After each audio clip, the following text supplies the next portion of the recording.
You check your phone again. Nothing. The message was sent hours ago. We need to talk.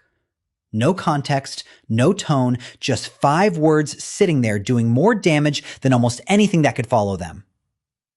You tell yourself, it's probably nothing, but your chest doesn't believe you. Some part of you would rather hear the worst news right now than sit inside this silence one more minute. Why does not knowing feel heavier than knowing something bad? To understand that, we have to go somewhere far from screens and inboxes. Somewhere with wind and distance and a sky that won't stay still.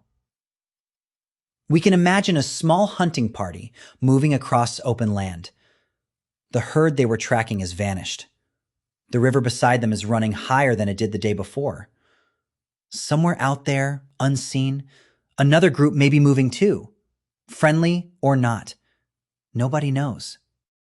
In many small, interdependent communities like this, every step forward without information carried a cost. Not knowing where the herd went could mean hunger. Not knowing who else was near could mean conflict, or worse. The land didn't announce its intentions. People had to guess, and guessing wrong could be expensive. For people living in such conditions, uncertainty wasn't a neutral gap waiting to be filled. It was a kind of exposure. A door left open, with no way to know what was on the other side of it. This is where the ache of not knowing seems to come from. The human mind works in part by predicting what happens next. It builds a rough map of the world, where the food is, who is safe, what tomorrow probably looks like, and it constantly checks that map against reality. When the map breaks, when an outcome refuses to reveal itself, something in us treats that gap as unfinished business. Research suggests the mind doesn't like holding 2 or 3 unresolved possibilities at once. It would rather collapse them into one clear answer, even an unwelcome one, because a known threat can at least be planned for. An unknown one cannot. This may help explain that tightening in your chest while you wait for results. The urge to reread a message 6 times, searching for a hidden meaning that was never there. The compulsion to refresh an inbox that hasn't changed in an hour. You are not overreacting to nothing. You are reacting to an old, quiet rule. Unresolved situations deserve vigilance because once, they sometimes had to. Think about the waiting room before a medical result, the kind of waiting where time seems to slow and thicken.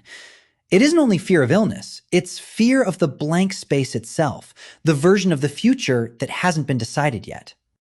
Think about sending a message to someone you care about and watching those little dots appear and disappear, appear and disappear.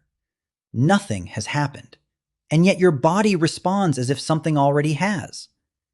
Think about a project at work with no clear direction, no confirmation your role is safe, just a silence from leadership that could mean anything.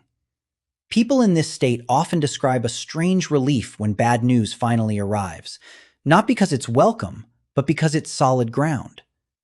And think about a friendship gone quiet. No conflict, no goodbye, just fewer replies, shorter messages, a slow fading you can't quite name. The mind fills that silence with its own worst drafts because an unfinished story feels more dangerous than a finished, painful one. In each of these moments, it isn't really the email or the message or the silence itself that your body is reacting to. It's the shape of the unknown behind it. Somewhere underneath the modern situation, an older question is still being asked. Is this safe? Or is this the beginning of something I need to prepare for? The mind doesn't wait for a full answer. It reacts to the possibility of danger as though the danger were already here.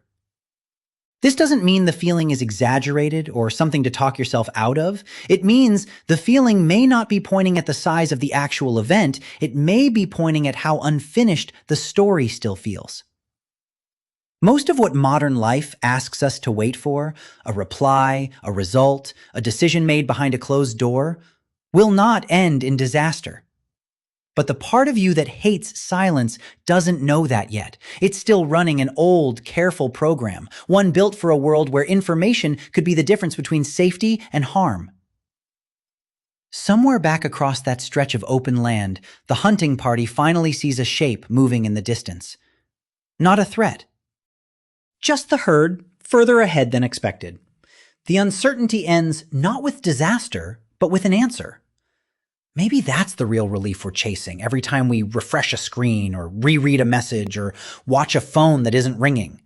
Not the good news, just an end to the waiting. The urge to just know, even if it's bad, comes from something old. A mind that survived, in part, by narrowing the space where danger could hide. Some silences really are just silences, but the fire still remembers when they weren't.